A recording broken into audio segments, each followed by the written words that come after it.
Hello, everybody. Mike Kern here with Adam Emmenecker. Time for another shoot around. And Adam, of course, the big news coming out of Murray, Kentucky earlier this week, actually last Friday. And it's not the second piece of news about expansion. Talk a little bit about the two teams coming to our league. Yeah, listen, just super excited, Mike. Great to be back with you and really excited to have both Belmont and Murray State Bruin and Racer fans. Welcome to the MVC. Both teams, I think, and schools, both absolutely great fits. Tons of basketball history. I'm looking forward to watching them compete, not only this year, but into next year, seeing that Valley emblem on their chest. And the thing I'm looking forward to the most, Arch Madness 2023, should be a lot of fun. Yeah, and they play one another this weekend. Of course, our conference play is underway. We've got about 1/6 of it in with 15 games in heading into this week. Talk a little bit about the exciting start that we've had, a lot of close games, but talk about our start in conference play.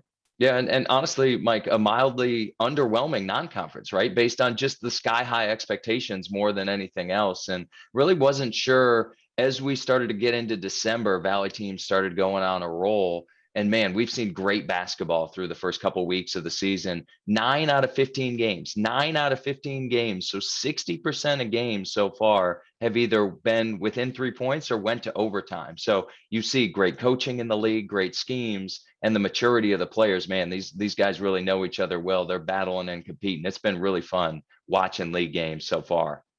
We've got a lot of new faces on the court and some new faces on the sideline. One of those is Coach Valentine of Loyola. The Ramblers were not disappointing in the non-conference season. They picked up a big win against San Francisco. It was not a scheduled game they picked up late, but talk about the Ramblers' start to their season in the non-conference play. Yeah, 19 in the net rating. They've won 7 in a row and 29 in a row at home.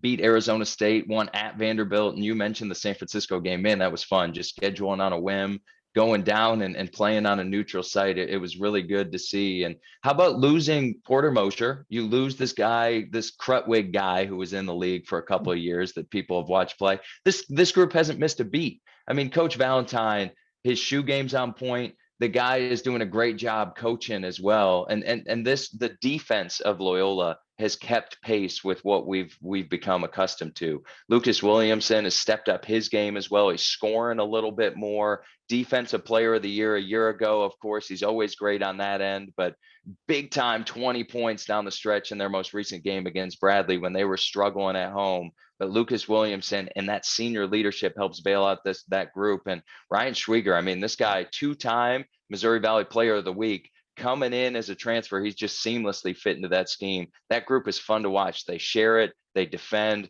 they are really clicking on all cylinders. We had a couple of players put on a show last week when Missouri State lost to Northern Iowa by a single point in Springfield. Of course, A.J. Green, a preseason Player of the Year candidate. Isaiah Mosley, also a candidate for Player of the Year. They both went over 30 points in the same game. That's the first time that's happened in the league in a long time. But I know you wanted to talk about 2 other guys in the league and give a couple of shout outs to some other players from other teams. Yeah, I think number one for me, Antonio Reeves. The guy has just continued to progress and grow his game. And he's frankly one of the best scorers in the country at this point.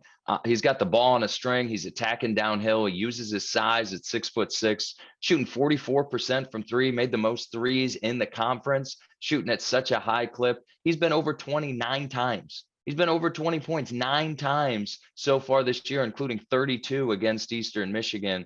Just almost impossible to stop, continues to collect points. He's my early favorite, honestly, along with his teammate, Cy Chapman, for most improved player in the league so far. And those two make Illinois State, the Redbirds, pretty dangerous. The second guy to mention, coming back from injury last season, Marcus Domask.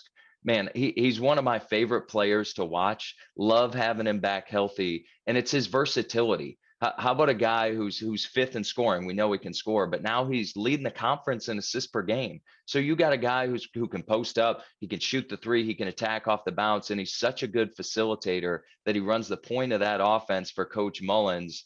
He got a game winner in the opening game against Evansville. He hasn't gotten one yet, but don't be surprised, Marcus Domask. I look for triple-double type numbers from him every night. Yeah, we've got a bunch of great players in our league. You mentioned 2 of them right there, but we'll look forward to talking about them throughout the season, including a chat with you next week. Again, everybody, thank you for joining us for the Shoot Around with Adam Emmenecker.